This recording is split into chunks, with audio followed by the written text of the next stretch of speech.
So you've been in Columbus a long time in real estate, and there's the classic downtown everybody's familiar with. If you've ever driven downtown, you've seen those things. And Columbus is known for its suburbs. There's a lot of suburbs. But what if somebody were to say, yeah, everything's the same? What are some ones that make you feel like, no, that's not true? There's difference. Yeah, I love that. So when I first moved to Central Ohio, I was fortunate enough to live in an amazing community called Clintonville. One of the beautiful things about Clintonville is the ravines, right? You could easily walk to any of the one of 4 ravines in Clintonville, get a nice walk, see some deer, see some wildlife, that sort of thing, and then just walk straight to High Street and go get a coffee at the coffee shop. And it offers a lot of diversity. The cool thing also is you could easily jump in a car, go 15 minutes, and you're at Bridge Park in Dublin, which is all new, has all the restaurants, has all the nightlife that you could ever imagine.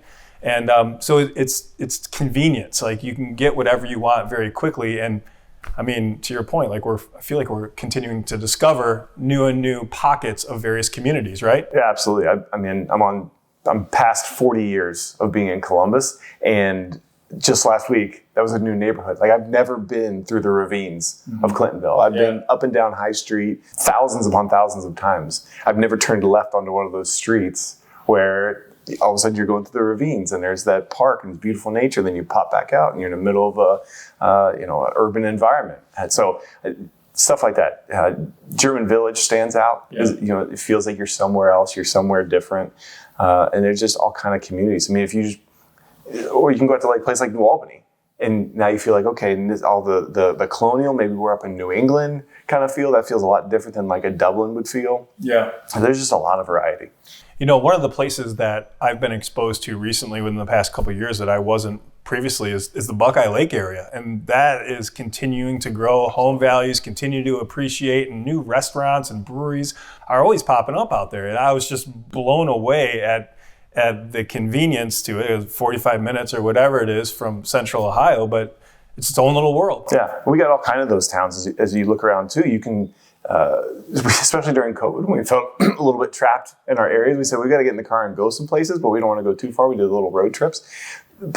Going to towns like Delaware or Denison or Buckeye Lake, like these short drives outside of town, but all of a sudden you feel like you're somewhere significantly different. Extremely charming places with a lot of fun stuff to do. Yeah.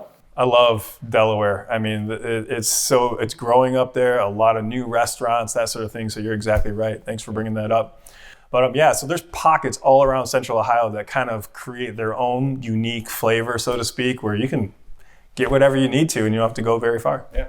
Central Ohio has its pockets just like any other metropolitan city, right? Where, you want to be careful where you're going, that sort of thing. But that also creates a lot of opportunity because, investors are coming into our area and they're looking for opportunities based on the growth and that sort of thing. So yeah, we got a ton of investors coming into Central Ohio. And those areas that are now challenging or have been a challenge, we're starting to see some turnover and things are starting to look a little bit better. Is that correct? Oh, absolutely. You can invest depending on your goals and how much money you have to invest. There's all kind of varieties. There's neighborhoods where you can still find a place for under $100,000.